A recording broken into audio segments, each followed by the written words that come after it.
السلام علیکم ورحمۃ اللہ وبرکاتہ. کیسے ہیں آپ لوگ؟ سب خیریت سے ہیں؟ جی چلیں.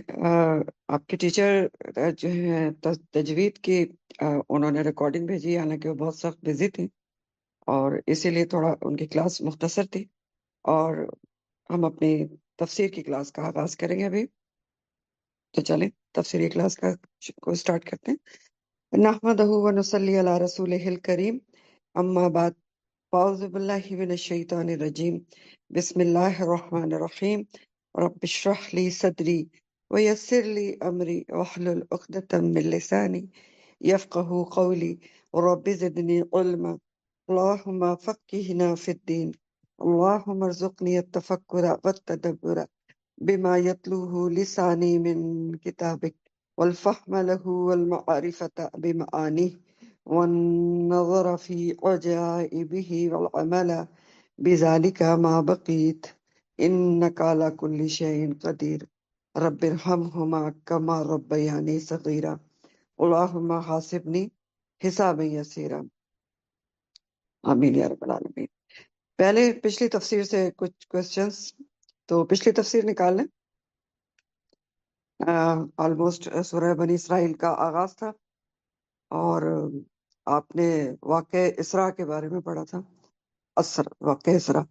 تو پہلا سوال تو میرا یہ ہے کہ نبی کریم صلی اللہ علیہ وآلہ وسلم جو واقع معراج پہ آسمانوں کی سیر کے لیے بلائے گئے تھے، تو ان کے اس سفر کے دو پارٹس ہیں. اس کا نام بتائیں مجھے، اور کون سا پارٹ کہاں تک تھا. جی جی دو پارٹس کے نام بتائیں آپ کا جو سفر آسمانوں کا تھا اس میں. دو سفر تھے، الاسراء ایک تو والمعراج. مسجد حرام سے مسجد اقصی تک کا زمینی سفر تھا، اور دوسرا معراج مسجد اقصی سے آسمانوں تک کا سفر. ہاں، تو جو پہلے زمینی سفر تھا مسجد حرام سے مسجد اقصی تک، اس کو کیا کہتے ہیں؟ الاسراء. اسراء کا سفر. ٹھیک ہے، الاسراء، اسراء ہوتے ہیں. اور دوسرا سفر جو تھا، جو آپ مسجد اقصی سے آسمانوں تک تشریف لے گئے، معراج کیسے لے گئے تھے؟ جی، خواب میں تھا، روح میں تھا، جسم اور جان سمیت، جسم اور روح سمیت تھا. کیسے تھا؟ میم جسمانی جسم و روح سمیت تھا. جسم اور روح سمیت تھا. یہ ہمارے ایمان کا حصہ ہے کہ آپ بنفس نفیس تشریف لے کر گئے تھے. اور اسی لیے میں نے آپ کو کہا تھا کہ بات یہ جو سبحان الذی سے شروع ہوئی ہے نا، اس کی یہ ضرورت ہی اس لیے تھی کہ کیونکہ آپ جسم اور روح سمیت تشریف لے گئے تھے، کہ اللہ تعالیٰ کی ذات جو ہر چیز سے، ہر کمزوری سے، ہر نقص سے پاک ہے، تو وہ اس کے لیے ایسا کرنا کچھ بھی مشکل کام نہیں ہے. دوسرا سوال میرا یہ ہے کہ سارا روئے سکون جو ہے بات ہے وہ بنی اسرائیل کی طرف نظر آتی ہے. تو کوشچن نمبر 1 یہ، اور یہ نئے اسٹوڈنٹس کے لیے کوشچن ہے. کائنڈلی نئے اسٹوڈنٹس مجھے جواب دیں گے کہ بنی اسرائیل کون تھے. نئے اسٹوڈنٹ جی جلدی جلدی آ جائیں صاحب.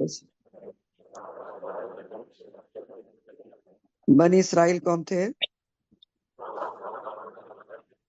جی بیٹا.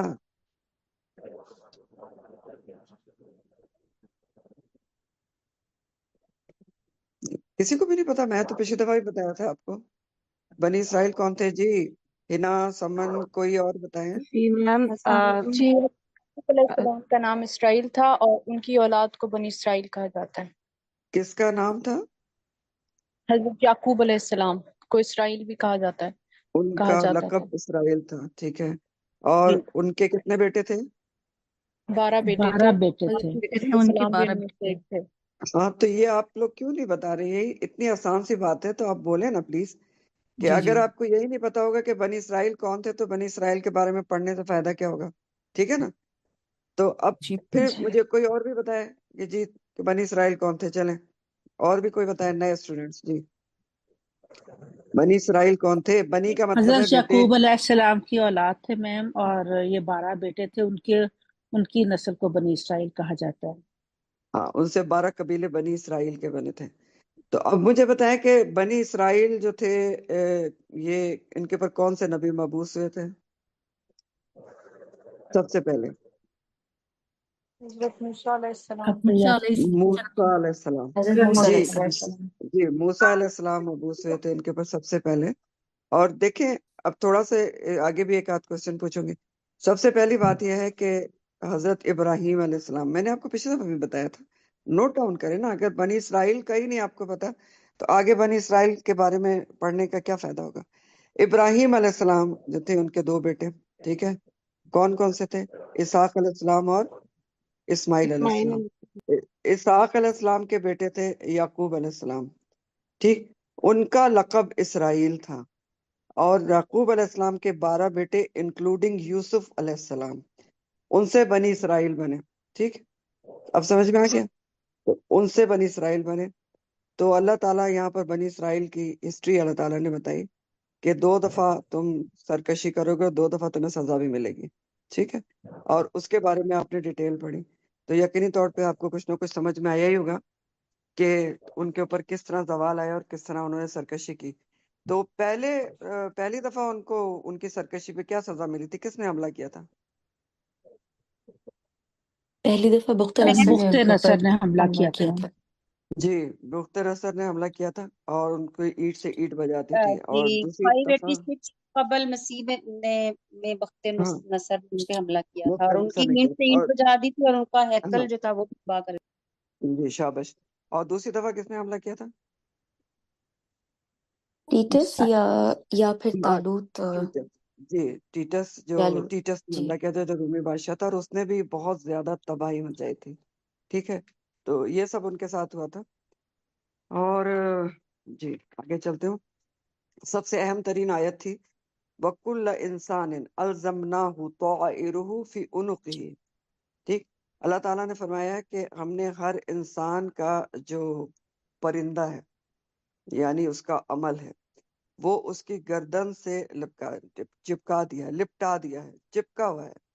وَنُخْرِجُ لَهُ يَوْمَ الْقِيَامَةِ كِتَابًا يَلْقَاهُ مَنشُورًا، اور روز قیامت ہم ایک کتاب نکالیں گے جس کو وہ کھلا ہوا پائے گا، نشر ہوا پائے گا۔ اب اس میں سوال پوچھنے سے پہلے میں آپ کو دوبارہ اس کو تھوڑا سا کچھ جملے آپ نوٹ ڈاؤن کریں تاکہ آپ کو یہ آیت اچھی طرح سے سمجھ میں آئے۔ اس کے بارے میں، اس آیت کے بارے میں خاص طور پر، ٹھیک، کچھ جملے آپ سب نوٹ کریں گے، لکھیں، ٹھیک ہے۔ تو یہ جو آیت ہے، اس کے بارے میں جو ریناؤنڈ تفاسیر ہیں، جتنی بھی معتبر تفاسیر ہیں، جیسے آپ کی ابن کثیر ہے، یا احسن البیان ہے، یا پھر تفسیر القرآن ہے، یا پھر جیسے مفسر دہاق ہیں، یا ابن عباس ہیں، یا مجاہد وغیرہ ہیں، وہ اس آیت کے بارے میں کیا کہتے ہیں، تو لکھیں کہ یہ سب اس کے بارے میں کیا کہتے ہیں۔ وہ کہتے ہیں، انہی کے الفاظ بتا رہی ہوں آپ کو، تفاسیر کے الفاظ، کہ طائر کے معنی پرندے کے ہوتے ہیں، جس سے یہاں پر مراد انسان کا عمل ہے۔ طائرہ کس کو کہا گیا ہے؟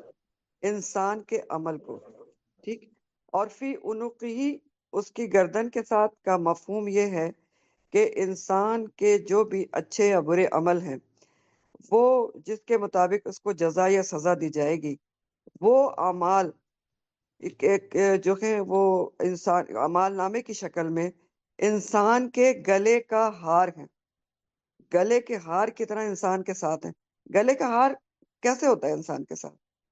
کہ ہر وقت اس کے ساتھ رہتا ہے، آپ جہاں بھی جائیں گے وہ آپ کے ساتھ ہی جاتا ہے۔ تو بتایا جا رہا ہے فی عنقہ کا مطلب یہ ایکسپلین کیا گیا ہے، میں اس لیے دوبارہ بتا رہا ہوں کہ آپ کو اچھی طرح پتہ چل جائے کہ انسان کا عمل کہاں لکھا جا رہا ہے۔ خاص طور پر دائیں بائیں منکر نکیر بیٹھے ہوئے ہیں جو ہر وقت ساتھ ہوتے ہیں اور لکھ رہے ہیں، تو انسان کے اعمال نامے کی شکل میں اس کے گلے کا ہار ہیں، ٹھیک ہے، کیسے ہیں؟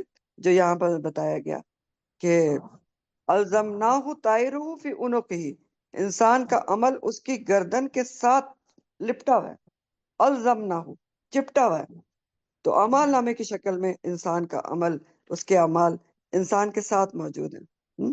اب کیا ہوتا ہے، انسان مر جائے گا تو اعمال نامہ کلوز کر دیا جائے گا، لیکن کیا انسان سے جدا ہو جائے گا؟ قبر میں اسی اعمال نامے کے حساب سے، اسی اعمال کے مطابق اس سے حساب کتاب لیا جائے گا، ٹھیک ہے، مطلب اسی حساب کتاب نہیں لیا جائے گا، بٹ اس کا جو ٹریٹمنٹ ہے قبر میں، اس کا جو بتاؤ ہے قبر میں، وہ اس کے اعمال کے مطابق ہی کیا جائے گا۔ اچھے ہوں گے تو اچھا ہے، اور برے ہیں تو برا ہے، تو اعمال نامے نے تو وہاں بھی نہیں چھوڑا۔ اس کے بعد روز قیامت تو باقاعدہ طور پر اللہ تعالیٰ اعمال نامہ سامنے نکال دیں گے،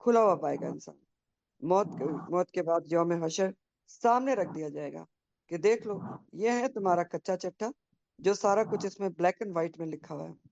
تو جو روز قیامت یلقاہ منشورا، ہر کسی کے ہاتھ میں دے دیا جائے گا کہ آپ خود پڑھ لیں، وَكَفَى بِنَفْسِكَ الْيَوْمَ عَلَيْكَ الْحَسِيبَ، عَلَيْكَ حَسِيبًا۔ جی، تو یہ میں نے دوبارہ آپ کو کچھ جملے لکھوائے کیونکہ بہت اہم ترین آیت ہے، تاکہ آپ کے اچھی طرح ذہن میں اتر جائے، ذہن نشین ہو جائے۔ ابھی بھی اگر کوئی ابہام ہے، کوئی کوشچن ہے تو آپ پوچھ سکتے ہیں، پھر ہم آگے چلیں گے۔ جی، کسی کا کوئی کوشچن ہے اس آیت کے بارے میں جلدی بتائیں، ورنہ پھر میں آگے چلتی ہوں۔ نہیں ہے؟ اچھا، اور یہ بھی یاد رکھیں کہ جنہوں نے پیچھے سے نہیں پڑھا ہے کہ اعمال جو ہیں ان کو گنا نہیں جائے گا۔ سورہ الاعراف ہمیں بتاتی ہے کہ جو انسان کے اعمال ہیں ان کو تولا جائے گا، اور وزن کس میں ہوگا؟ اخلاص کے اندر ہوگا، یعنی کوانٹٹی کے بجائے کوالٹی اعمال کی جو ہے وہ کاؤنٹ کرے گی کہ آپ کا عمل کس کوالٹی کا تھا، کتنا اس میں اخلاص تھا۔ اور باقی تفصیلات بھی سورہ الاعراف میں موجود ہیں، تو اگر آپ چاہیں تو وہاں سے کھول کے پڑھ سکتے ہیں۔ تفسیر نور قرآن کو کھول کے دیکھ لیں، بہت ساری تفصیلات وہاں پر لکھی ہوئی ہیں۔ آگے چلتے ہیں۔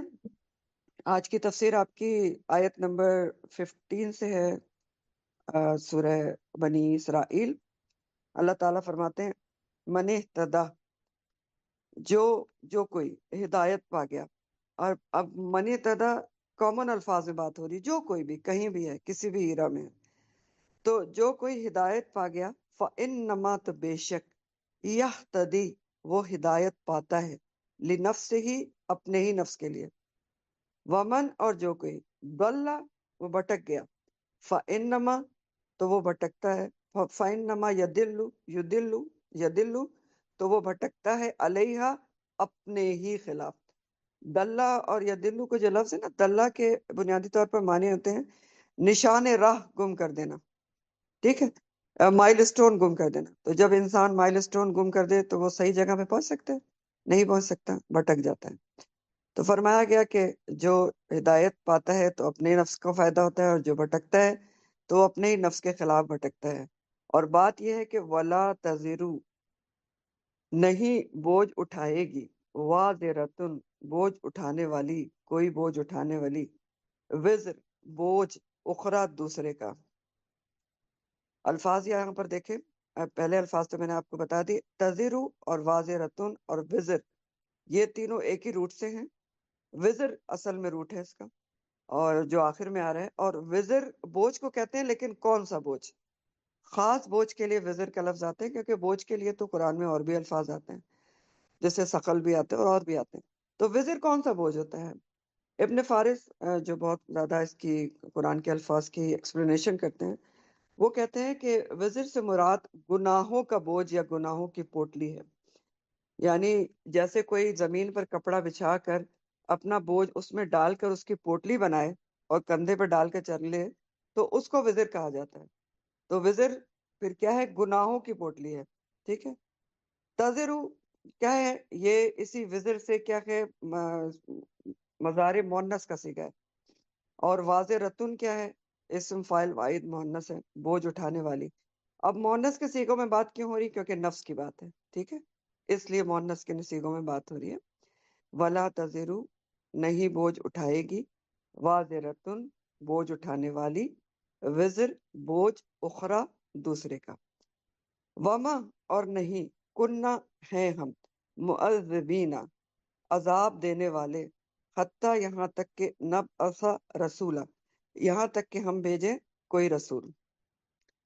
معذبین کا لفظ جو ہے وہ عذاب سے ہی ہے، عذابہ، اور معذب کی جمع ہے، معذب۔ معذبین کا مطلب کیا ہے؟ عذاب دینے والے، جمع کا صیغہ ہے، اسم فاعل جمع مذکر کا صیغہ ہے، عذاب دینے والے، ٹھیک۔ اور عذابہ سے ہے، عین، زال اور بے۔ تو اب اس کا رواں ترجمہ دیکھ لیں، پھر اس آگے چلتے ہیں۔ اللہ تعالیٰ کیا فرما رہے ہیں؟ اللہ تعالیٰ فرما رہے ہیں کہ جس نے ہدایت پائی تو وہ اپنے نفس کے لیے ہدایت پاتا ہے، اس کا اپنا فائدہ ہے، اور جو گمراہ ہو جاتا ہے تو وہ بھی اپنے نفس پر ہی گمراہ ہوتا ہے، اور کوئی بوجھ اٹھانے والا کسی دوسرے کا بوجھ نہیں اٹھائے گا. کب؟ روز قیامت. اور ہم اس وقت تک کسی کو عذاب نہیں دیتے یہاں تک کہ کوئی رسول بھیجیں. تو پہلی بات کیا کہی گئی کہ جس نے ہدایت پائی تو اپنے ہی نفس کے لیے ہدایت پاتا ہے، اپنا ہی فائدہ ہے. جو گمراہ ہوتا ہے تو وہ بھی اپنے نفس کا نقصان کرتا ہے، اپنے نفس کا پر ہی گمراہ ہوتا ہے. تو کیا کہا جا رہا ہے؟ پہلی بہت ضروری بات یہ بتائی جا رہی ہے کہ اب ہدایت آ چکی ہے، کتاب ہدایت آ چکی ہے. جیسا کہ پیچھے آپ نے پڑھا کہ ان ھذا القرآن یہدی للتی ہی اقوم، بے شک یہ قرآن اس راستے کی ہدایت دیتا ہے جو سب سے زیادہ سیدھا ہے. تو کتاب ہدایت آ چکی ہے جو سب سے زیادہ اقوم راستہ بتاتی ہے، جو سیدھا جنت میں لے کے جاتا ہے، جو اللہ سے جوڑتا ہے. لیکن اس کتاب ہدایت آنے کے بعد بھی اگر کوئی ابھی خود بھی اندھا بنا رہے، کتاب کو نہ پڑھے، یا پڑھ کر بھی اس کو بھول جائے، اس کو عمل میں نہ لائے، سیدھی راہ کو نہ پکڑے جو سیدھی اللہ تک لے کر جاتی ہے، تو اللہ تعالیٰ فرما رہے اس کا اپنا نقصان ہے، کیونکہ وہ بھٹکے گا. اگر کتاب کو نہیں پکڑے گا جو اقوم راہ بتاتی ہے، للتی اقوم، تو پھر کیا ہوگا؟ اس کو مائل سٹون نہیں ملیں گے، سیدھا راستہ نہیں ملے گا، اور وہ بھٹکے گا اور نقصان اٹھائے گا. نقصان کیوں اٹھائے گا؟ کیونکہ ولا تزر وازرۃ وزر اخرى، کیونکہ روز قیامت کوئی بوجھ اٹھانے والا کسی دوسرے کا بوجھ نہیں اٹھائے گا. یہاں پر بیک گراؤنڈ پھر آپ تھوڑا سا ذہن میں رکھیں کہ خاص جو کانٹیکس ہے اس میں بنی اسرائیل، جو دور نبوی کے بنی اسرائیل ہیں، یہود ہیں، ان کو ان کے پرانے جرائم، ان کی سرکشیاں، ان کی نافرمانیاں، ان کا جو رسول ہیں ان کی تکذیب کرنا، ان کے ساتھ سرکشی کی انتہا کرنا، اور یہ سب کچھ یاد دلا کر ان کو موٹیویٹ کیا جا رہا ہے، ترغیب دی جا رہی ہے کہ اب جو یہ آخری نبی اور آخری کتاب آئی ہے اس کو جھٹلانے کی کوشش نہ کریں، ورنہ پھر بہت برا انجام ان کے پلے پڑے گا. تو اس سلسلے میں ان کو سمجھایا جا رہا ہے. قرآن کا نزول جس وقت ہو رہا تھا اس وقت تک بنی اسرائیل کے اوپر سمجھ لیں زندگی کے 4 ادوار گزر چکے تھے، 4 دور گزر چکے تھے. جیسا کہ پیچھے آپ نے پڑھا کہ 2 دفعہ ان کو عروج ملا اور 2 دفعہ ان کو پھر زوال ملا، اور اس وقت بھی کوئی وہ عروج میں نہیں تھے، زوال پذیر ہی تھے. لیکن اس کے باوجود کیا کر رہے تھے؟ نہ خود ایمان لا رہے تھے، ضد اور عناد میں.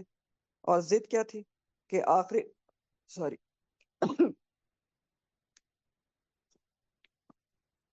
وہ سمجھتے تھے کہ جیسے میکسیمم انبیاء جو ہیں وہ بنی اسرائیل میں سے آئے تھے، تو آخری نبی بھی بنی اسرائیل میں سے آئیں گے. لیکن اللہ تعالیٰ نے آخری نبی صلی اللہ علیہ وآلہ وسلم کو بنی اسماعیل کی چین میں سے مبعوث کیا. تو یہ عناد تھی ان کی. تو نہ خود ایمان لا رہے تھے، نہ دوسروں کو لانے دے رہے تھے. دوسروں کو بھی بہکاتے تھے کہ نہیں، ہماری کتاب میں کوئی نشانی موجود نہیں ہے، جبکہ ان کی کتاب میں واضح نشانیاں موجود تھیں. تو یہ تو خاص کانٹیکس ہے، لیکن یہاں پر میں نے آپ کو بتایا کہ عام بات ہو رہی ہے کہ اس کے بعد خاص طور پر ہر کسی کو بتایا جا رہا ہے، اور اسپیشلی مجھے اور آپ کو، امت مسلمہ کو بتایا جا رہا ہے کہ اس کتاب کو جو آ چکی ہے، جو اقوام راہ بتاتی ہے، اگر پکڑو گے تو ہدایت پالو گے، ہدایت پالو گے تو کامیاب ہو جائے گے، نہیں پکڑو گے، نہیں سمجھو گے تو بھٹکو گے. اور بھٹکو گے تو یاد رکھو وَلَا تَزِرُ وَازِرَةٌ وِزْرَ أُخْرَى، کوئی بوجھ اٹھانے والا روز قیامت کوئی بھی کسی دوسرے کا بوجھ نہیں اٹھائے گا. ہر ایک کو اپنا اپنا بوجھ، گناہوں کا بوجھ خود ہی اٹھانا پڑے گا. ٹھیک نہ کہ یہ قرآن اس چیز سے بھرا پڑا ہوا ہے، نہ کوئی گہری دوستی، نہ کوئی رشتہ دار، نہ بیٹا باپ سے، نہ باپ بیٹے سے، نہ کوئی اور رشتہ، کوئی بھی کام نہیں آئے گا. نہ تاوان دے کے انسان چھوٹ سکتا ہے. تو اپنے گناہوں کا بوجھ تو ہر کسی کو خود ہی اٹھانا پڑے گا، بلکہ کئی لوگوں کو کچھ دوسرے لوگوں کا بوجھ بھی اٹھانا پڑے گا. کس کا؟ جن کو انہوں نے بلا علم کے گمراہ کیا. تو بعض لوگوں کو تو اللہم لا تجعلنا منہم، کچھ دوسروں کا بوجھ بھی اٹھانا پڑے گا جن کو بلا علم کے گمراہ کیا گیا. اور یہ بات آپ سورہ نحل آیت نمبر 25 میں پڑھ چکے ہیں. نحل 25، لیحملوا اوزارہم کاملۃ یوم القیامہ ومن اوزار الذین یضلونہم بغیر علم الا ساء ما یزرون. تو تاکہ وہ اٹھائیں اپنے بھی بوجھ پورے کے پورے یوم قیامت، اور کچھ بوجھ ان لوگوں کے بھی جن کو انہوں نے بھٹکایا بغیر علم کے. تو کتنا برا ہے جو وہ بوجھ اٹھائیں گے. تو ظاہر ہے کتنا برا ہے جو بوجھ اٹھائیں گے، کہ اپنے تو اٹھائیں گے دوسروں کے بھی بوجھ اٹھائیں گے جن کو بغیر علم کے گمراہ کیا. تو بغیر علم کے گمراہ کرنا کیا ہوتا ہے؟ کیا آج نہیں ہوتا بغیر علم کے گمراہ کرنا؟ کیا ہوتا ہے؟ آج بھی ہوتا ہے. ٹھیک، کہ آپ کو خود بھی نہیں پتا کہ قرآن کیا کہہ رہا ہے اور سنت کیا کہہ رہی ہے، اور آپ دوسرے کو اٹھا کے کسی اللہ تعالیٰ کے واضح حکم کے اندر ابہام، کوئی شکوک پیدا کر دیں، جیسے عام طور پر پردے کے حکم میں پیدا کر دیا جاتا ہے. آپ خود بھی بھٹکتے ہیں، دوسرے کو بھی بلا علم کے بھٹکاتے ہیں کہ وہ بھی پردہ نہ کرے، کہ وہ تو منافقین کے لیے حکم آیا تھا اور وہ تو اس وقت کے لیے تھا، وغیرہ وغیرہ. یہ ایک مثال ہے، اور بھی بہت ساری چیزیں کی جاتی ہیں. بہرحال تو ہر کسی کو اپنا بوجھ خود اٹھانا ہے، کوئی کسی دوسرے کا بوجھ نہیں اٹھائے گا، پہلی بات ہے. لیکن ہاں، کچھ لوگ دوسروں کے بوجھ بھی اٹھائیں گے، بوجھ ڈبل ہو جائے گا. تو یہاں پر آپ دیکھ رہے ہیں کہ یہ آیت ایک بہت اہم ترین بات بتا رہی ہے کہ ہر کسی کو اپنا بوجھ خود اٹھانا ہے. ہر ایک نے فردن فردن اپنا حساب دینا ہے. ٹھیک، اکیلے اکیلے اپنا حساب دینا ہے ہر انسان کو، انڈیویجولی اپنا حساب دینا ہے، اور کلیکٹیولی بھی ہوگا، بطور امت بھی حساب دینا ہوگا. لیکن اکیلے اکیلے ہر کوئی اپنے عمل کا جواب دہ ہوگا. کوئی بھی پیر فقیر بزرگ، کوئی عزیز رشتہ دار، گہری دوستی، کوئی بھی آپ کے عمل کا جواب نہیں دے گا. کوئی آپ کا بوجھ نہیں اٹھا سکتا، کوئی آپ کا کام نہیں، کوئی آپ کے کام نہیں آئے گا. ہر کسی کو اپنی اپنی پڑی ہوئی ہوگی. اور قرآن یہ بھی کہتا ہے کہ وہ ایک دوسرے کو دیکھ بھی رہے ہوں گے، پہچانیں گے بھی، لیکن پھر بھی نظر کترا کے چلے جائیں گے، تاکہ کوئی یہ نہ کہہ دے کہ مجھے کوئی نیکی دے دو یا میری کوئی گناہ تم اپنے ذمے لے لو. تو بہرحال فردن فردن ہر کسی کو اپنا بوجھ اٹھانا ہے. اور اس کے بارے میں سورہ الانعام میں بہت خوبصورت آیت آتی ہے. الانعام آیت نمبر 94 ہے، وَلَقَدْ جِئْتُمُونَ فُرَادَىٰ كَمَا خَلَقْنَاكُمْ أَوَّلَ مَرَّةٍ وَتَرَكْتُم مَّا خَوَّلْنَاكُمْ وَرَاءَ ظُهُورِكُمْ وَمَا نَرَىٰ مَعَكُمْ شُفَعَاءَكُمُ الَّذِينَ زَعَمْتُمْ أَنَّهُمْ فِيكُمْ شُرَكَاءُ لَقَدْ تَقَطَّعَ بَيْنَكُمْ وَضَلَّ عَنكُم مَّا كُنتُمْ تَزْعُمُونَ. تو ترجمہ اس کا یہ ہے کہ یقیناً تم ہمارے پاس آ گئے ہو اکیلے اکیلے. دیکھیں بڑا یہ جملہ جو ہے آپ سمجھ لیں دل ہلا دینے والا ہے، کہ یقیناً تم ہمارے پاس اکیلے اکیلے آ گئے ہو. اللہ تعالیٰ فرمائیں گے جیسا کہ ہم نے تمہیں پہلی بار پیدا کیا تھا. تو سوچیں، انسان اکیلا دنیا میں آتا ہے، پیدا جب ہوتا ہے تو اکیلے ہی جا کے اس نے جاتا بھی ہے، اور اکیلے ہی اس نے اپنا حساب بھی دینا ہے. لَقَدْ جِئْتُمُونَ فُرَادَىٰ كَمَا خَلَقْنَاكُمْ أَوَّلَ مَرَّةٍ. اور پھر اللہ تعالیٰ فرما رہے ہیں کہ تم اب سب کچھ اپنے پیچھے چھوڑ آئے ہو، جو کچھ تم کو دیا تھا. یعنی کوئی چیز تمہارے ساتھ تو نہیں آئی. جو کچھ تم نے دنیا میں بنائی تھی، آئے تو خالی ہاتھ ہو، صرف سوائے اعمال کے کچھ ساتھ میں نہیں ہے. اور ہم تمہارے ساتھ ان سفارشیوں کو نہیں دیکھتے جن کے بارے میں تم زوم رکھتے تھے، دعویٰ کرتے تھے کہ بے شک وہ ہماری بندگی میں اللہ کے، یعنی تمہاری بندگی میں اللہ کے شریک ہیں. یعنی جن کو تم اللہ کا شریک بناتے تھے اور سمجھتے تھے کہ یہ تم کو اللہ کے ہاں تمہاری سفارش کریں گے، تو وہ تو ہمیں کہیں بھی نظر نہیں آ رہے. وَمَا نَرَىٰ مَعَكُمْ شُفَعَاءَكُمْ، وہ تو نظر ہی نہیں آ رہے، کہاں چلے گئے؟ یقیناً ٹوٹ گیا تم سے ان کا تعلق، اور تم جن کو تم اپنا معبود خیال کرتے تھے. تو کتنی دل ہلا دینے والی آیت ہے، سوچے.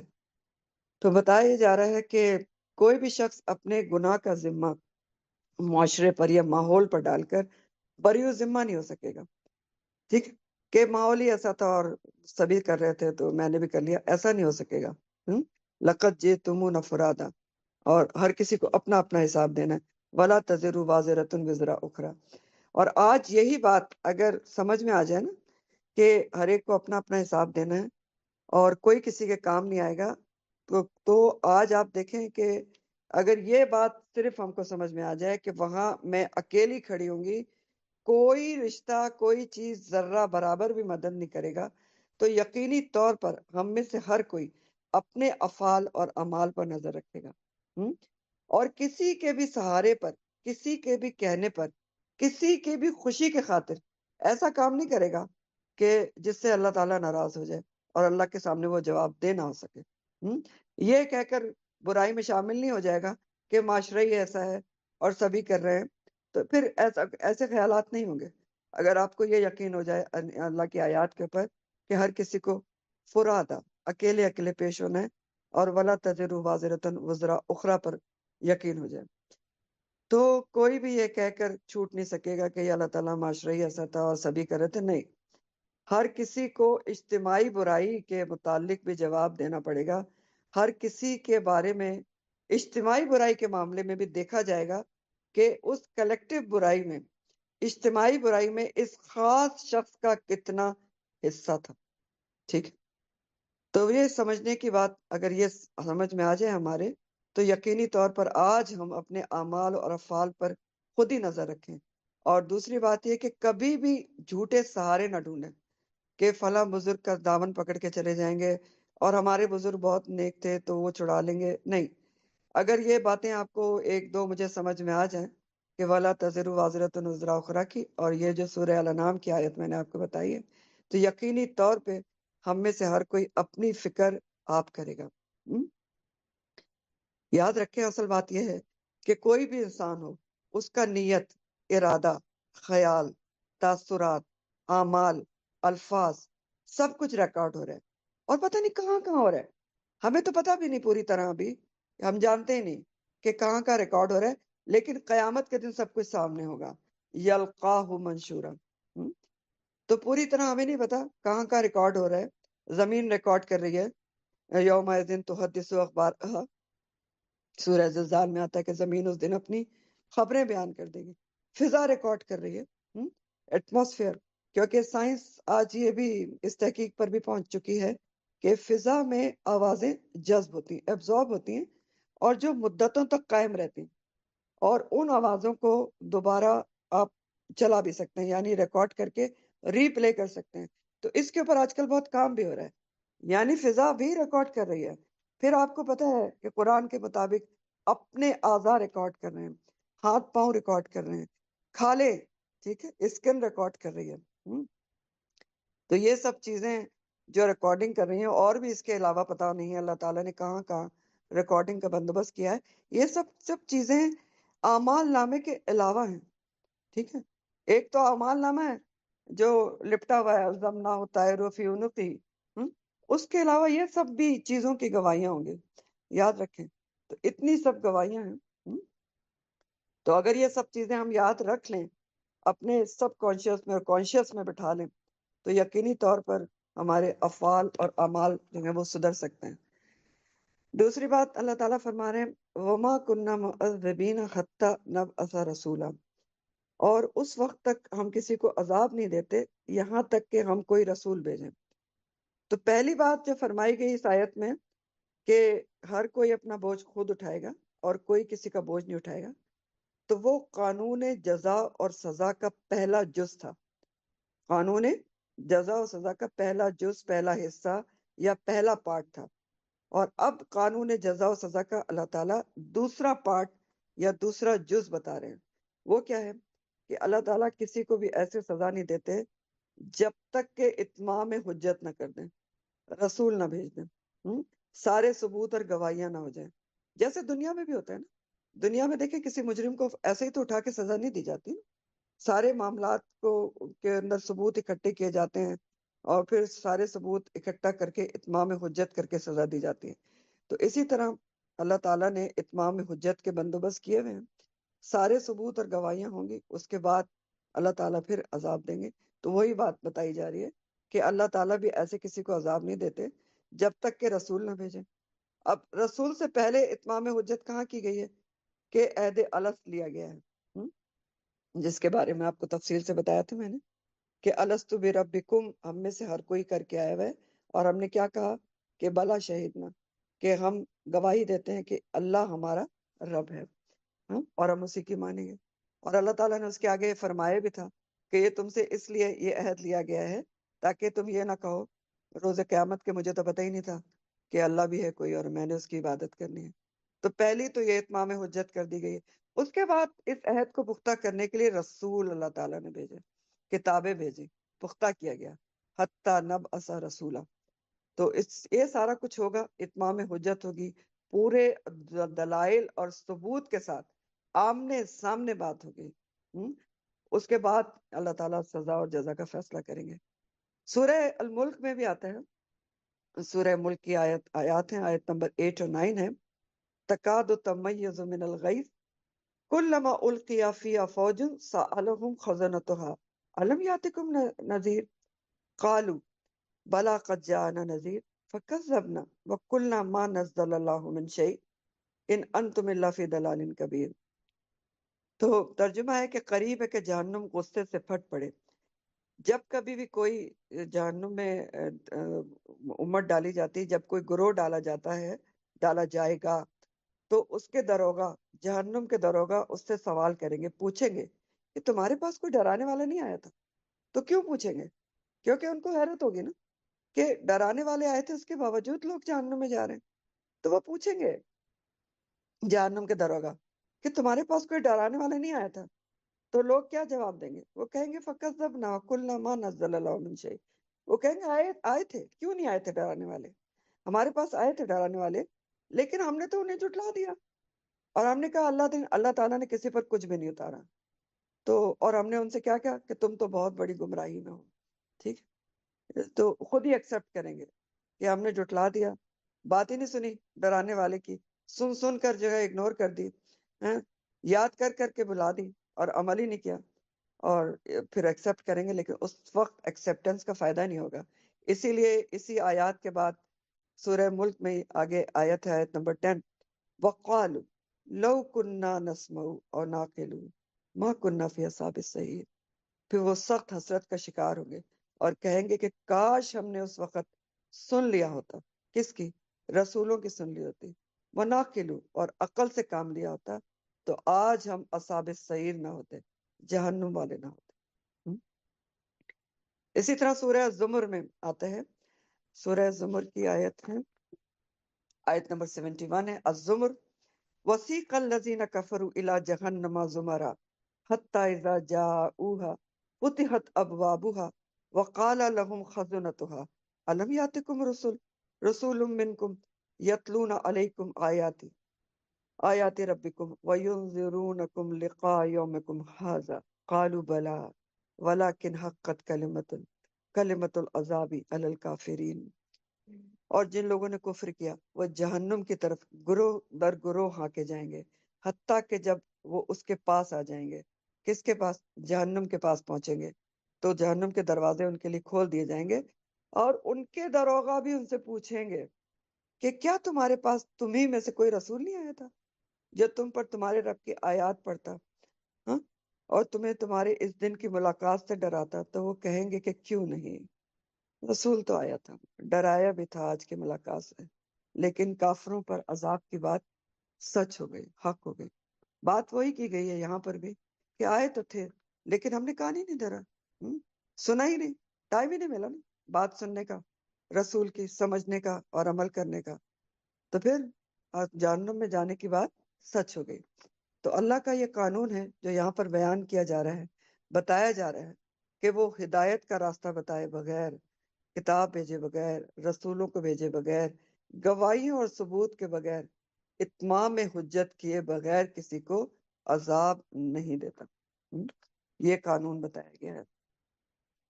پھر اللہ تعالیٰ فرماتے ہیں وَإِذَا أَرَدْنَا، اور جب ارادہ کرتے ہیں ہم، ان یہ کہ نہلکا، ہم ہلاک کر دیں، ہلاکا سے ہے لفظ، ہلاک کر دیں، قریتن، کسی بستی کو، قریہ بستی کو کہتے ہیں. تو پھر کیا کرتے ہیں ہم؟ امرنا، حکم دیتے ہیں ہم، مترفیہا، اس کے خوشحال لوگوں کو، ففسقوا، تو وہ فسق کرتے ہیں، نافرمانی کرتے ہیں، فیہا، اس میں، کس میں؟ بستی میں. فحق، تو حق ہو جاتی ہے، سچ ہو جاتی ہے، علیہا، ان پر، القول، بات، فدمرناہا، تو ہم ہلاک کر دیتے ہیں انہیں، تدمیرا، پوری طرح ہلاک کرنا، تباہ کرنا. الفاظ دیکھیں، اردنا کا لفظ تو ارادہ اور اس کا روٹ روت ہے، ریوادال. اچھا، دوسرا لفظ ہے مترفیہ، تو اصل میں یہ لفظ تھا مترفینہ اور ہا، تو نون اس کا گر گیا ہے کیونکہ آگے ضمیر لگی ہے. مترفینہ یہ ورڈ تھا، اور مترفینہ کس کو کہتے ہیں؟ مترف کی جمع ہے اور مترفین کہتے ہیں خوشحال لوگوں کو. اصل میں یہ طرفہ سے لفظ ہے، طرفہ اطراف سے، تے تا را اور فے اس کا روٹ ہے، اور طرفہ کے مطلب ہوتے ہیں نعمت عطا کرنا. تو مترفین کون ہوتے ہیں؟ خوشحال لوگ جن کو اللہ تعالیٰ نے نعمتیں عطا کی ہوتی ہیں. ٹھیک. تو مترفینہ ہا تھا، نون گر گیا ہے. ففسقوا، فسق کا معنی آپ کو کئی دفعہ بتا چکی ہوں. فسق کا معنی ہوتا ہے، لغوی معنی ہے کھجور کا چھلکا پھٹ کر گودا باہر آ جانا. اور شرعی اصطلاح میں فسق کا معنی ہوتا ہے اللہ کی اطاعت یا اللہ کے احکامات سے باہر نکل جانا. ٹھیک. اگلا لفظ ہے، دو لفظ ہیں یہاں پر، فدمرناہا اور تدمیرا، اور یہ دونوں ایک ہی روٹ سے ہے، دمرا سے. اور یہ بالکل وہی ہے جیسے پیچھے بھی آپ کو بتایا تھا کہ ایک ہی روٹ سے پہلے فعل لایا گیا، اس کے بعد اس کا مصدر ہے. تو ایسا تاکید کے لیے کیا جاتا ہے، اسٹریس کے لیے. دونوں الفاظ ہم مانی ہیں، صرف گرامیٹیکلی ایک فعل ہے فدمرناہا، اور تدمیرا اس کا مصدر ہے. تو دمرا کے معنی ہوتے ہیں کسی چیز پر اچانک ہلاکت ڈالنا، کسی چیز پر اچانک ہلاکت ڈالنا، اور بہت ہی زبردست قسم کی ہلاکت ڈالنا. ٹھیک. تو چلیں اس کا رواں ترجمہ دیکھ لیجئے. جی. اللہ تعالیٰ فرما رہے ہیں، اور جب ہم کسی بستی کو ہلاک کرنا چاہتے ہیں تو ہم اس کے خوشحال لوگوں کو حکم دیتے ہیں، تو پھر وہ اس میں یعنی اس بستی میں نافرمانی کرنے لگتے ہیں، فسق کرنے لگتے ہیں، تو اس بستی پر عذاب کی بات ثابت ہو جاتی ہے، اور ہم اسے مکمل طور پر تباہ کر ڈالتے ہیں. تو اب یہاں پر اللہ تعالیٰ قوموں کی ہلاکت کا ایک اصول بتا رہے ہیں. قوموں کی ہلاکت کیسے ہوتی ہے کہ جب کسی قوم کی ہلاکت کا وقت آ جاتا ہے، تباہی کا فیصلہ ہو جاتا ہے، تو اس وقت کیا ہوتا ہے، اس کا خوشحال طبقہ جو ہوتا ہے، کھاتے پیتے لوگ، حکمران قسم کے لوگ، اثر رسوخ والے لوگ، اللہ کے حکم کی نافرمانیاں شروع کر دیتے ہیں. تو ایسا کیوں ہوتا ہے؟ ہاں؟ کھاتے پیتے لوگ جو ہوتے ہیں مترفین، وہ کیوں نافرمانی شروع کر دیتے ہیں؟ ہر مترفین نہیں کرتے، لیکن عمومی بات کی جا رہی ہے، قرآن عمومی بات کرتا ہے. تو ایسا کیوں ہوتا ہے کہ مترفین جو ہوتے ہیں خوشحال لوگ، وہ پہلے نافرمانی شروع کرتے ہیں؟ اس لیے ہوتا ہے کیونکہ جو کھاتا پیتا طبقہ ہوتا ہے نا، خوشحال طبقہ، اس کے پاس وسائل زیادہ ہوتے ہیں، ریسورسز زیادہ ہوتے ہیں، اثر رسوخ ہوتا ہے، اتھارٹی ہوتی ہے. تو یہ سب ہوتا ہے، تو پہلے وہ بگڑتے ہیں. کیونکہ ظاہر ہے، دیکھیں بہت زیادہ جو پیسہ ہوتا ہے وہ ہر کوئی اس پہ اعتدال کے ساتھ نہیں چل پاتا، پھر وہ غلط طریقوں سے خرچ ہوتا ہے. تو بہرحال مترفین جو ہوتے ہیں وہ پہلے کیوں بگڑتے ہیں؟ کیونکہ وسائل، اتھارٹی، اثر رسوخ وغیرہ ان کے پاس ہوتا ہے. اور جب اوپر کا طبقہ بگڑتا ہے تو پھر نیچے والے عوام الناس ان کی تقلید میں بگڑ جاتے ہیں، فالو کرنے میں بگڑ جاتے ہیں، اور یوں نافرمانی معاشرے میں عام ہو جاتی ہے. ٹھیک ہے. اور پھر جب نافرمانی معاشرے میں عام ہوتی ہے تو مشترکہ عذاب آتا ہے، دمرنا تدمیرا. آپ اگر پیچھے غور کریں تو انبیاء کی دعوت و تبلیغ میں یہ بات آپ کو واضح نظر آئے گی کہ سرداروں نے سب سے پہلے دعوت و تبلیغ کی مخالفت کی. کتنی دفعہ ہم نے یہ لفظ پڑھا ہے پیچھے، قال الملأ الذین، کہ کہا سرداروں نے ہمیشہ پہلے نافرمانی کی ابتدا کی. تو یہاں سے بھی ہمیں کیا پتہ چل رہا ہے کہ کسی بھی قوم کی جو ہدایت کا انحصار ہے وہ کافی حد تک اس کے صاحب ثروت، اثر رسوخ والے لوگوں پر ہوتا ہے. عوام الناس جو ہوتے ہیں نا، وہ اپنی عقل پر زیادہ تر نہیں چلتے، اپنی عقل زیادہ استعمال نہیں کرتے، بلکہ وہ اپنے اوپر والوں کو دیکھتے ہیں. جو اشرافیہ ہوتی ہے نا، وہ ان کی طرف دیکھتے ہیں. اور یہ آپ کو بہت اچھی طرح آج کل کے معاشرے میں نظر آتا ہوگا. ایون آپ اپنے میٹس کو دیکھ لیں کہ وہ باجیوں کو دیکھ کے ان کی تقلید کرنے کی کوشش کرتے ہیں. یہ چھوٹی سی مثال ہے. تو جو نیچے والے عوام الناس ہوتے ہیں وہ اپنی عقل زیادہ تر استعمال نہیں کرتے، اشرافیہ کی تقلید کرتے ہیں. اور بجائے جب وہ سدھر جاتے ہیں نا، تو اوپر والے اگر سدھر جائیں تو نیچے والے بھی سدھر جاتے ہیں، اور اگر اوپر والے بگڑ جائیں تو نیچے والے بھی بگڑتے چلے جاتے ہیں.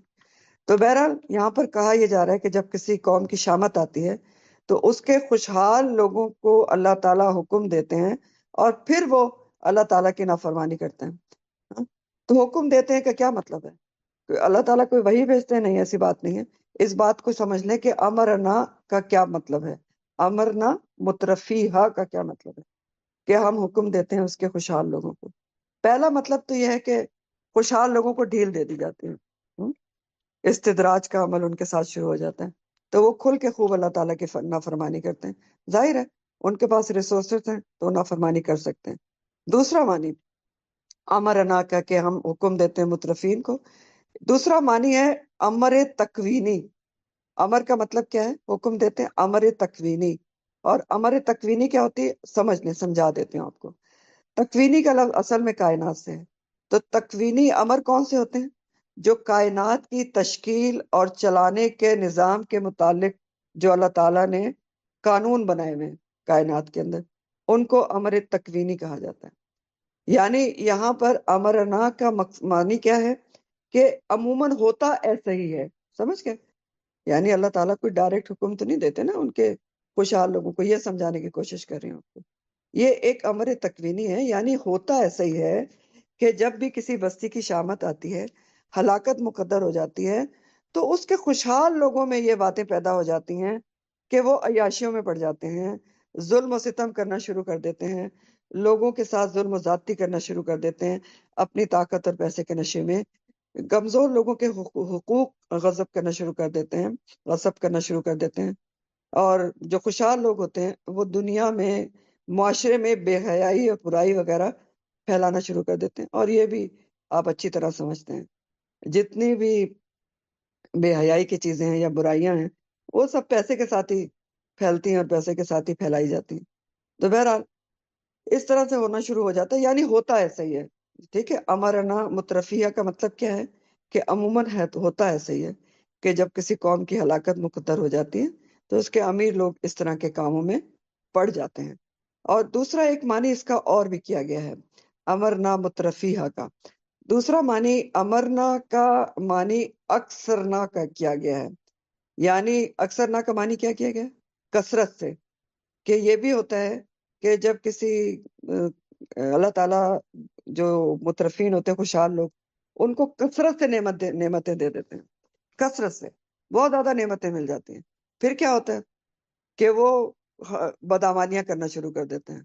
کیوں کرنا شروع کر دیتے ہیں؟ یاد رکھیں، بار بار بتا رہی ہوں کہ ہر خوشحال لوگ ایسا نہیں کرتے، لیکن میجورٹی کی بات ہو رہی ہے، ایز اے جنرل بات ہو رہی ہے. اور یہاں پر بھی وہی بات ہے کہ اگر کثرت سے نعمتیں دے دی جائیں تو بدعمالیاں کیوں کرتے ہیں؟ کیونکہ جس کے پاس کھانے کو ہی پیسہ نہیں ہے تو اس کے پاس پھر دوسرے اللہ تعالیٰ کی نافرمانیاں کرنے کے لیے جن میں پیسے خرچ ہوتے ہیں وہ کہاں سے کرے گا؟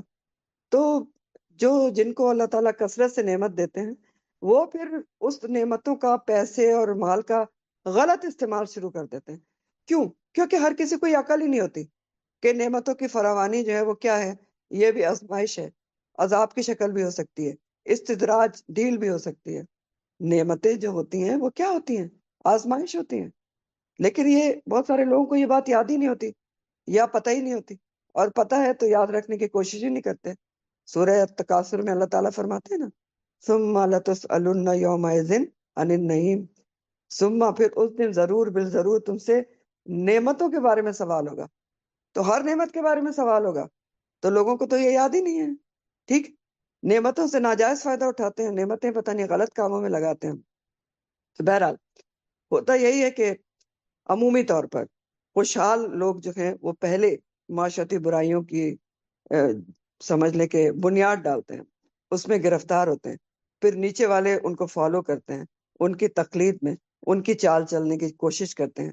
پھر اس طرح آہستہ آہستہ پورا معاشرہ فسق و فجور کی لپیٹ میں آ جاتا ہے، اور پھر پورا ہی معاشرہ پھر عذاب کا شکار بھی ہوتا ہے.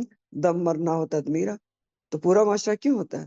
کیونکہ نیچے والے جو ہیں وہ بلا سوچے سمجھے تقلید کرتے ہیں، اور اپنی عقل استعمال نہیں کرتے، اور بجائے اس کے کہ دوسروں کو روکیں برائی سے، خود برائی میں شامل ہو جاتے ہیں. تو اس لیے تو آہستہ آہستہ جب پورا معاشرہ برائی میں گرفتار ہو جاتا ہے تو پھر اللہ تعالیٰ کی خوب نافرمانی عام ہو جاتی ہے، تو پھر عذاب کی بات ان پر حق ہو جاتی ہے، سچ ثابت ہوتی ہے.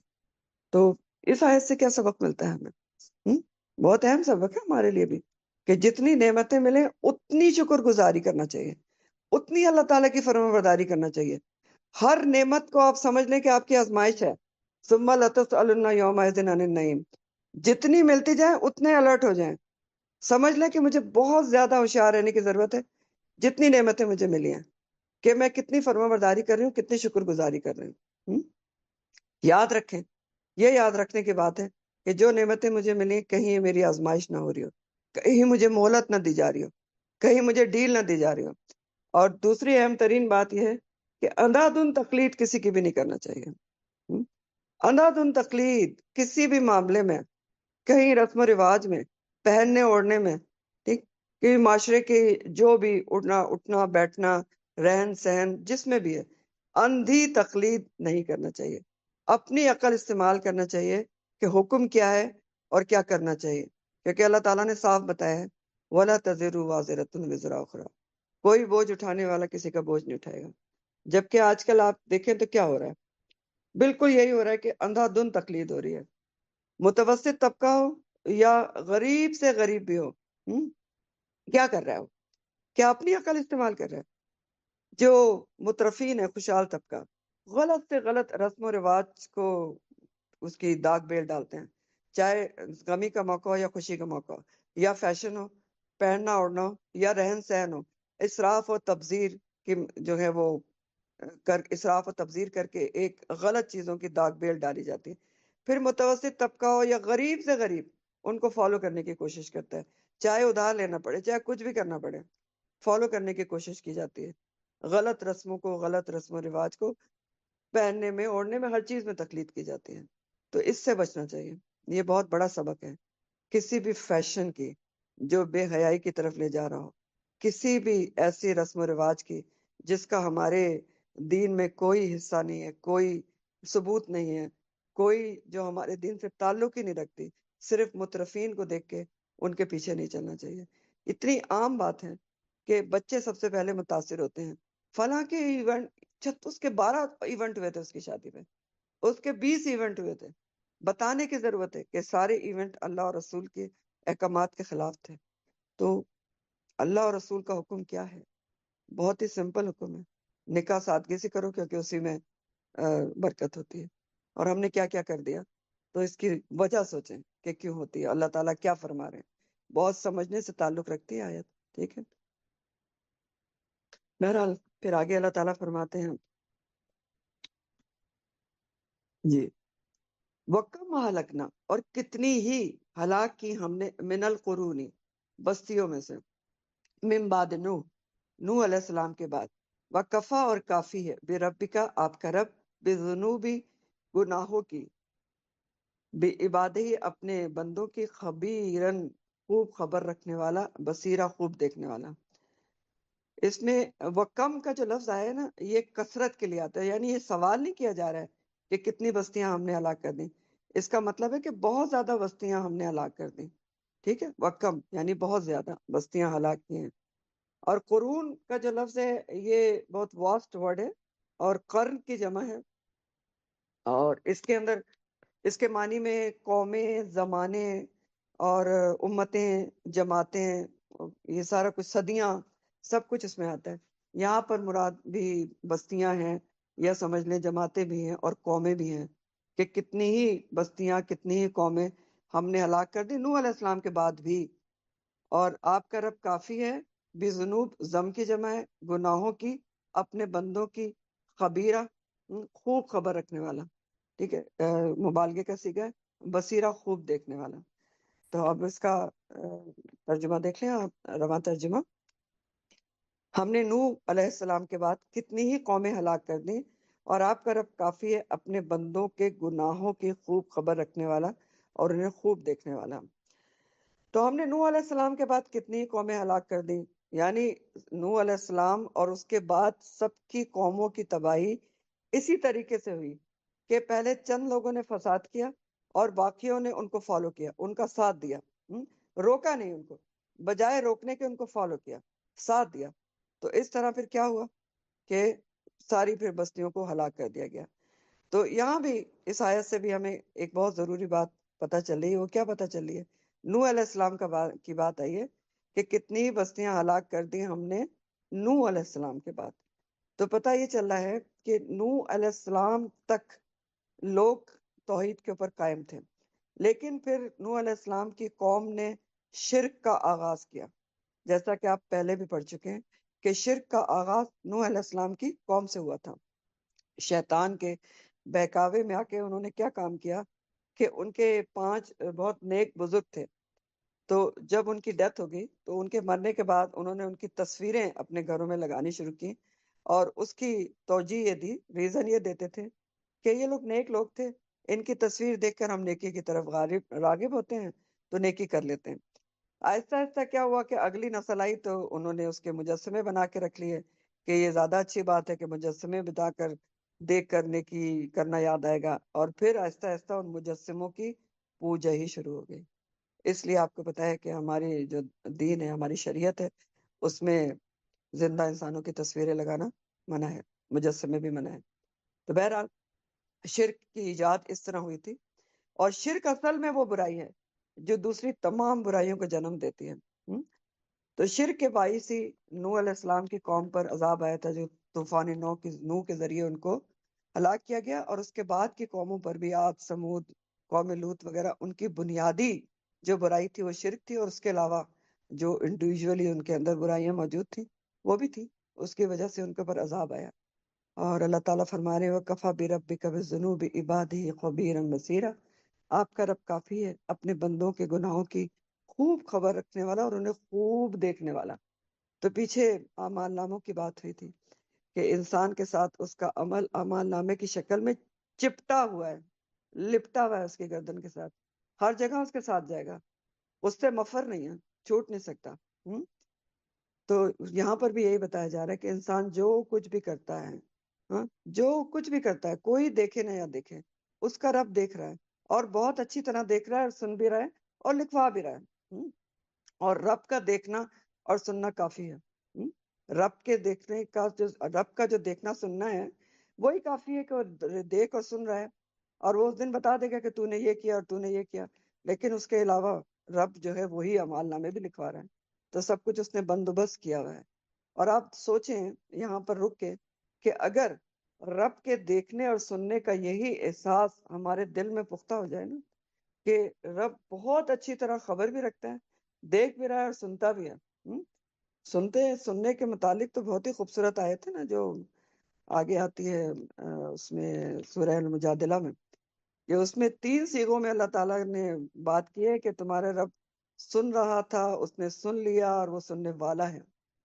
تو اگر یہی بات ہمارے دل میں پختہ ہو جائے تو ہم متقی بن جائیں، انسان متقی بن سکتا ہے صرف یہ بات پختہ کرنے سے، یہ اتنی آیت کا ٹکڑا پختہ کرنے سے۔ وَكَفَى بِرَبِّكَ بِذُنُوبِ عِبَادِهِ خَبِيرًا بَصِيرًا، اتنی چیز کو اگر دل میں ہم بٹھا لیں نا تو تقوی ہمارے اندر بہت اچھی طرح پیدا ہو جائے گا۔ کیونکہ تقوی کیا ہوتا ہے؟ سمپل سی ڈیفینیشن تو تقوی کی ہے کہ اللہ کا ایسا ڈر جو انسان اور گناہ کے درمیان حائل ہو جائے، یا پھر ڈیفینیشن یہ ہے کہ تقوی کہ انسان کی ایسی محبت، اللہ کا ایسا ڈر انسان کے دل میں پیدا ہو جائے کہ وہ صرف اس کی رضا کے کام کرے، اور اس کے ڈر سے اس کے گناہوں کے کام کو چھوڑ دے۔ تو یہ اتنا پورشن یاد رکھ لیں تو تقوی انشاءاللہ تعالی پیدا ہو سکتا ہے۔ اگلی آیت بہت ہی اہم ترین آیات میں سے ہے، من کانا یرید العاجلہ، اور یہ جو آیت ہے اور اس کی اگلی آیات بھی وہ اتنی اہم ترین ہمارے لیے کہ اس میں زندگی گزارنے کا پورا ایک لائے عمل اور اصول بتایا جا رہا ہے، اور پھر 2 طرح کی زندگی جو لوگ گزارتے ہیں اس کے نتائج بتائے جا رہے ہیں کہ کیسی زندگی گزارو گے تو کیا نتیجہ ملے گا۔ ٹھیک، 2 طرح کی زندگی کا کمپیریزن ہے، اور بہت زیادہ سمجھنے سے یہ آیت تعلق رکھتی ہے، تو بہت اچھی طرح سمجھنے کی کوشش کریں گے۔ اللہ تعالیٰ فرماتے ہیں من کانا، پھر وہی کامن سینس، کامن جو کامن سمجھ لیں، کامن ورڈ میں یا کامن نون میں بات، ناؤن میں بات ہو رہی ہے کہ من کانا، جو کوئی بھی جہاں بھی ہے، جس زمانے میں، جس ایرا میں ہے، من کانا، جو کوئی ہے سوری، جو کوئی بھی ہے، یریدو، وہ چاہتا ہے، یریدو کا لفظ بھی ریوا و دال روت سے ہے، چاہنا، ارادہ کرنا، تو جو کوئی بھی چاہتا ہے، کیا چاہتا ہے؟ العاجلہ، جلدی ملنے والی. عاجلہ اسم فاعل واحد مؤنث کا صیغہ ہے، جلد ملنے والی، اجلت سے ہے. تو جو کوئی بھی چاہتا ہے جلدی ملنے والی، اور جلدی ملنے والی سے مراد دنیا ہے. تو جو کوئی بھی چاہتا ہے جلدی ملنے والی چیز، اجلنا، ہم جلدی دے دیتے ہیں اسے. یہ بھی اجلت سے، اجلا سے، ہم جلدی دے دیتے ہیں اس کے، لہو اسے، فیہا اس میں، یعنی جو جلدی چاہتا ہے، دنیا کو چاہتا ہے، تو ہم اس کو دنیا میں جلدی دے دیتے ہیں. ما نشاؤ، جو ہم چاہتے ہیں، لمن اس کے لیے، نریدو ہم چاہتے ہیں، سما جالنا ہم چاہتے ہیں، سما جالنا پھر بنا دیتے ہیں ہم، لہو اس کے لیے، جہنم جہنم کو، یصلاھا وہ جلے گا اس میں، یا وہ داخل ہوگا اس میں. یصلاھا کا جو لفظ ہے وہ سلی سے ہے، سوات لام یا سوات لام واو بھی ہوتا ہے، اور صلاح اصلی کا معنی داخل ہونا بھی ہوتا ہے اور جلنا بھی ہوتا ہے. تو یصلاھا وہ جلے گا اس میں، کس میں؟ جہنم میں. اللہم لا تجعلنا منہم. مذمومن مذمت زدہ ہو کر، مدحورا رحمت سے دور کیا ہوا. مذمومن کا لفظ جو ہے وہ مذمت سے ہے، ضمہ اس کا روٹ ہے، زال میم میم. ضمہ کے مطلب ہوتے ہیں برا بھلا کہنا کسی کو. مذمت کرنا کیا ہوتا ہے؟ کسی کو برا بھلا کہنا. تو مذمومن جو ہے وہ اسم مفعول ہے، واحد مؤنث واحد مذکر کا صیغہ ہے، مذمت کیا ہوا. ٹھیک ہے، ضمہ سے. مدھورا کیا ہے؟ مدھورا جو ہے اس کا روٹ دہارا ہے، دہارا دہور سے ہے یہ لفظ، اور اس کے معنی ہوتے ہیں ٹھکرایا ہوا، دھتکارا ہوا. یہ بھی اسم مفعول ہے، رحمت سے دور کیا ہوا، ٹھکرایا ہوا، دھتکارا ہوا. تو اب اس کا آپ رواں ترجمہ دیکھیں.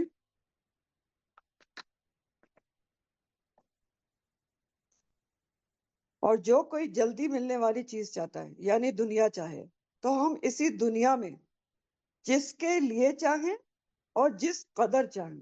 دو باتیں بتائیں اللہ تعالیٰ کہ جو دنیا چاہتا ہے تو ہم اس دنیا میں جس کے لیے چاہیں اور جتنا جس قدر چاہیں تو اس کو جلد عطا کر دیتے ہیں. لیکن پھر نتیجہ کیا ہوتا ہے؟ اس کے لیے، یعنی جو صرف دنیا چاہتا ہے، پھر اس کے لیے ہم جہنم ٹھہرا دیتے ہیں، جس میں وہ مذمت کیا ہوا اور دھتکارا ہوا ہو کر داخل ہوگا. تو بہت اہم بات کی جا رہی ہے، جو کوئی دنیا جلد ملنے والی چیز چاہے تو ہم اسی دنیا میں جس کے لیے چاہیں. پوائنٹ ٹو بی نوٹڈ یہ ہے کہ جو صرف دنیا چاہتا ہے اس کو پوری دنیا نہیں مل جاتی، اس کی چاہت کی ہر چیز نہیں مل جاتی. اس دنیا میں کتنی اس کو دنیا ملتی ہے جو دنیا چاہتا ہے؟ جس کے لیے چاہیں اور جس قدر چاہیں اس کو جلد عطا کر دیتے ہیں. یعنی اس کو دنیا میں چاہے وہ جتنی بھی دنیا مانگے، ساری دنیا نہیں ملتی، جتنی اللہ تعالیٰ چاہتے ہیں اور جس کے لیے چاہتے ہیں اتنی اس کو دے دیتے ہیں. تو عاجلہ کے مطلب کیا ہے؟ دنیا، دنیا کی زندگی کی ہرس، اس کے فائدے، دنیا کی زندگی کی ہوس اور اس کی تڑپ کہ یہ بھی مل جائے اور یہ بھی مل جائے، یہ ہے عاجلہ، سب کچھ مل جائے. تو فرمایا یہ گیا کہ جو صرف اور صرف دنیا چاہتا ہے، دنیا کی خواہشات میں مبتلا رہتا ہے، اسی کی دعائیں ہیں، اسی کی کوششیں ہیں، یہ دے دے اور وہ دے دے، تو ہم اس کو جلد دے دیتے ہیں. یعنی دنیا میں دے تو دیتے ہیں جو وہ چاہتا ہے، لیکن سب کچھ نہیں دے دیتے. جو ہم چاہتے ہیں اور جس کے لیے چاہتے ہیں اس کو دیتے ہیں. یعنی جس کے لیے اور جتنا چاہتے ہیں اللہ تعالیٰ اتنی ہی دنیا ملتی ہے. آپ لاکھ صرف دنیا کی کوشش کریں، صرف دنیا کی کوشش دنیا کے لیے کوشش کریں، دنیا کی دعائیں کریں، لیکن پھر بھی اللہ تعالیٰ آپ کو دیں گے اتنا ہی جتنا چاہیں گے اور جس کے لیے چاہیں گے. بہت ضروری بات ہے. لیکن پھر اس کے بعد ہوتا کیا ہے؟ نتیجہ کیا ہوتا ہے؟ اینڈ رزلٹ کیا نکلتا ہے صرف دنیا کے طالب کا؟ ثم جعلنا لہ جہنم یصلاھا مذموما مدحورا. پھر اس کے لیے ہم جہنم کو ٹھہرا دیتے ہیں اور وہ اس میں مذمت کیا ہوا دھتکارا ہو کر داخل ہوگا. تو بات یہ ہے کہ دنیا میں زندگی گزارنے کے دو طریقے ہوتے ہیں. دو طرح سے لوگ زندگی گزارتے ہیں نا دنیا میں. دو طرح سے کیسے گزارتے ہیں؟ نمبر ایک، کچھ لوگ صرف دنیا کے لیے جیتے ہیں، دنیا ہی آرزو ہے، دنیا ہی خواہش ہے، دنیا ہی بنانا ہے، دنیا ہی کی طرف توجہ ہے، آخرت نہ یاد ہے اگر نہ اس کا کے لیے کوئی کام ہے۔ اور دوسرا کون سا گروہ ہوتا ہے؟ جو دنیا میں رہ کر دنیا کی چیزوں سے آخرت کماتے ہیں، رہتے دنیا میں ہی ہیں، دنیا کے ساتھ چلتے بھی ہیں، لیکن دھیان کس طرف ہوتا ہے؟ آخرت کی طرف ہوتا ہے، اور دنیا کی چیزوں کو ٹول بنا کر اس سے آخرت کماتے ہیں۔ تو رہتے تو دونوں دنیا میں ہیں، دونوں گروہ، لیکن ایک صرف ناپائیدار، فانی اور حقیر فائدے حاصل کرنا چاہتا ہے، کر رہا ہوتا ہے، اس کی کوشش ہوتی ہے، اور دوسرا اخروی اور پائیدار فائدے جو خیر و ابقا ہے اس کی کوشش کر رہا ہوتا ہے۔ تو ایک بندہ ہر چیز دنیا کے لیے کر رہا ہوتا ہے، حتیٰ کہ نیک کام بھی وہ لوگوں کو دکھانے کے لیے کرتا ہے، نیک نامی کے لیے کرتا ہے، ہاں، ریاکاری سے کرتا ہے کہ لوگوں میں میری واہ واہ ہو، ہر چیز کا صلہ لوگوں سے پانے کی تمنا رکھتا ہے، فوری فائدہ چاہتا ہے، ہاں، عاجلہ کا طلبگار ہے نا، ادھر میں کام کروں ادھر مجھے اس کا تعریف مل جائے، تو بس فوری فائدہ، فوری تعریف، تو وہ تو پھر دنیا میں ہی ملے گی نا، اللہ کی طرف سے تعریف تو وہاں سے جا کے ملے گی نا، ریوارڈ وہاں ملے گا۔ تو اجلت، جو اجرت میں جو انسان ہوتے ہیں نا، جو اجلت عاجلہ چاہتے ہیں، تو ان کا طرز عمل پھر یہی ہوتا ہے، وہ ہر کچھ دنیا داری کے لیے کرتے ہیں، دنیا سے، لوگوں سے صلہ پانے کے لیے کرتے ہیں، لوگوں کی تعریف پانے کے لیے کرتے ہیں۔ تو پھر کیا ہوتا ہے؟ نیک کام بھی وہ لوگوں سے صلہ اور تعریف پانے کے لیے کرتے ہیں، ریاکاری کا جو ہے وہ فیکٹر آ جاتا ہے، فوری فائدہ جو چاہتے ہیں، دنیاوی فائدے چاہتا ہے۔ تو جو دنیا کے فائدے چاہتا ہے، صرف لوگوں کی پرواہ کرتا ہے، تو اس کو بھی یہ بتایا جا رہا ہے، جو اہم ترین بات ہے، کہ پوری دنیا نہیں مل جاتی ہے، کہ وہ دنیا چاہ رہے تو اللہ تعالیٰ اس کو دنیا پوری دے دیں گے، نا، شرط ہے، ما نشاء لمن نرید، دنیا بھی اتنی ہی ملتی ہے جتنا اللہ تعالیٰ چاہتے ہیں، اور جس کے لیے جتنی چاہتے ہیں۔ طالب دنیا کو دنیا بھی پوری نہیں ملتی، جتنی اللہ چاہتے ہیں اتنی ملتی ہے۔ یعنی جو صرف دنیا کے پیچھے لگا ہے، اس کو دنیا میں فوراً سزا تو نہیں مل جاتی نا، لیکن دنیا اگر وہ چاہتا ہے تو اس کو پوری دنیا بھی نہیں مل جاتی، دنیا بھی اس کو اتنی ہی ملتی ہے جتنی اس کے مقدر میں ہے، جتنی اللہ تعالیٰ چاہتے ہیں اتنی اس کو حکمت و مصلحت کے تحت دے دیتے ہیں۔ اور اس کا نقصان کیا ہوتا ہے؟ کہ پھر اس کے لیے جہنم مقرر کر دی جاتی ہے۔ تو فانی جو انسان نیکیاں کر رہا ہوتا ہے، صرف دنیا چاہنے کے لیے کر رہا ہوتا ہے، تو اس کو فانی جو پھل ہے، دنیا کا پھل، وہ تھوڑا بہت مل جاتا ہے، لیکن پھر یہ جو پھل ہے نیکیوں کا، اس کا جو ساری دنیا دکھاوے کے لیے کر رہا ہوتا ہے، وہ دنیا کے ساتھ ہی ختم ہو جاتا ہے، دنیا کے ساتھ ہی ختم ہو جاتا ہے۔ تو طالب دنیا کو بھی یاد رکھیں، دنیا بھی پوری نہیں ملتی، بلکہ جتنی اللہ تعالیٰ چاہتے ہیں، جس کے لیے چاہتے ہیں اتنی ملتی ہے۔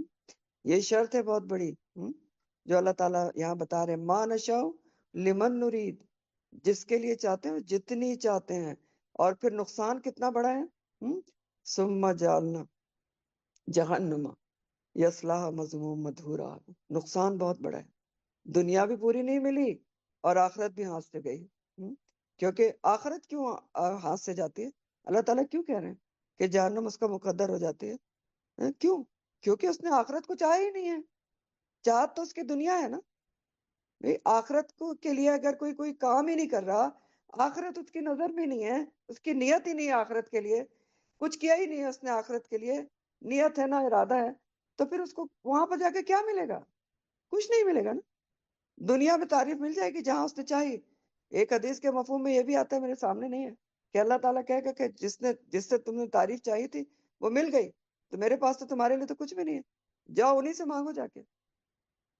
تو پھر خسارہ کتنا بڑا ہے کہ دنیا بھی پوری نہیں ملی، جس کے جتنی چاہی، ما نشاء لمن نرید، اور ادھر کیا ہوا؟ ثم جعلنا جہنم یصلاها مذموم مدحورا، ہو گیا، آخرت ہاتھ سے چلی گئی، کیونکہ آخرت کے لیے نیت ہی نہیں تھی، کیا ہی نہیں کچھ اس کے لیے، آخرت کا خیال ہی نہیں تھا۔ اور اس کے برعکس جو ہر چیز آخرت کو پیش نظر رکھ کے کرتا ہے، اس کا فائدہ ہی فائدہ ہے۔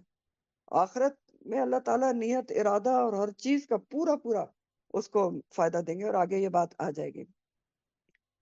تو یہاں پر سیکھنے کی بات کیا ہے ہمارے لیے؟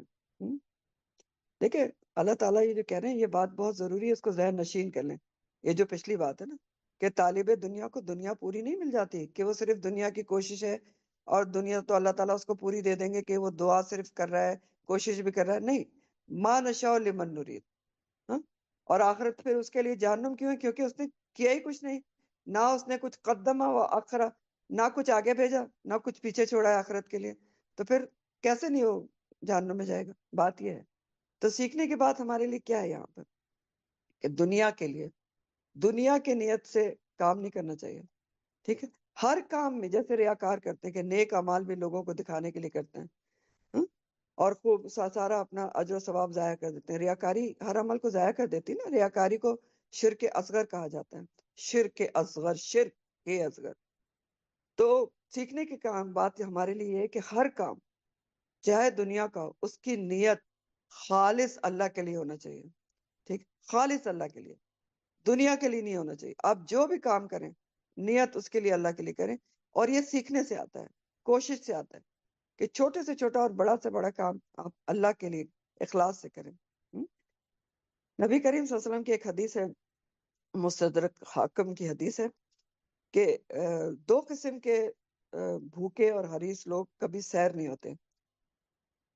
دو قسم کے بھوکے اور حریص لوگ کبھی سیر نہیں ہوتے. ایک علم کا حریص جو کبھی بھی علم سے سیر نہیں ہوتا، اور دنیا کا حریص جو کبھی دنیا سے سیر نہیں ہوتا.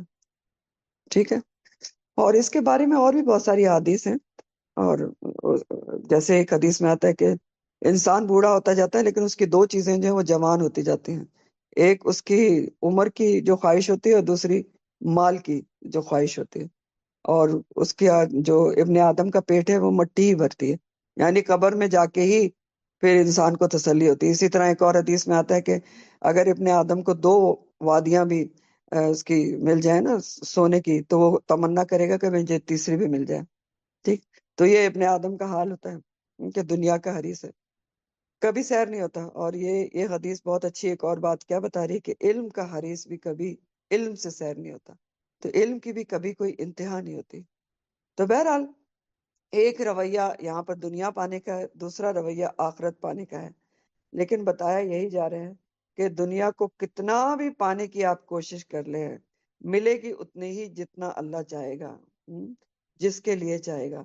جبکہ آخرت کے لیے آپ جتنی بھی کوشش کریں گے وہ دیکھی جائے گی، وہ شمار ہوگی، انعام دلائے گی. اور صرف دنیا کے لیے کام کیے تو ظاہر ہے کہ وہ دنیا کے ساتھ ہی ختم ہو جائیں گے، اور آخرت میں پھر ظاہر ہے دنیا طلبی کی سزا ملے گی، مذموم اور مدحور کیا ہوا جہنم میں داخل ہوگا. آج کی تفسیر یہیں تک ہے، اور کل کی تفسیر بھی بہت اہم ترین ہے. اور سورہ بنی اسرائیل میں آپ ایک سے ایک بڑھ کے آیات ایسی دیکھیں گے جن کا ہمارے عمل سے بہت زیادہ تعلق ہے. تو سورہ بنی اسرائیل پہ خصوصی توجہ دینے کی ضرورت ہے، اور انشاءاللہ کل کی تفسیر بھی ہم پڑھیں گے، بہت ہی اہم ترین ہے. ابھی ہم سیرت نبی صلی اللہ علیہ وآلہ وسلم پڑھیں گے. اللہم صلی علی محمد